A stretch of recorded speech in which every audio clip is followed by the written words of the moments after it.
अस्सलाम वालेकुम नाज़रीन, आप देख रहे हैं फ्लाई न्यूज़। दौड़ से खबर शामिल करते हैं खादिम हुसैन पहवर की। पेटी आलिफ दौड़ के साबिका सदर और chairman election committee Sindh Mohammad Ashraf Brohi की रिटायरमेंट की बावकार तकरीब मुनक़िद हुई। तकरीब में पीपी जिला शहीद बेनज़ीराबाद मोहम्मद सालिम जरदारी ने मेहमान खास के तौर पर शिरकत की। इस मौके पर रिटायर्ड होने वाले टीचर मोहम्मद अशरफ बरोही को सिंध के सकाफती तोहफे सिंधी टोपी, अजरक और शॉल पेश किए गए।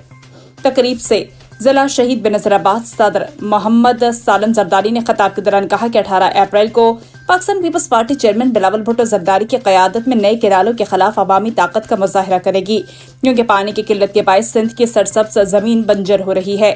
अगर कैनाल मंसूबा वापस न लिया गया तो हमारा एहतजाज जारी रहेगा। तकरीब में मरकजी रहनुमा इंतजार हुसैन जरघरी, गाजी खान जमाली, DEO प्राइमरी मसूद अहमद सहतू, TEO साहब खान जरदारी, असاتذہ, मौसज़ीन ने बड़ी तादाद में शिरकत की और रिटायर्ड टीचर मोहम्मद अशरफ बरोही को अलविदा किया।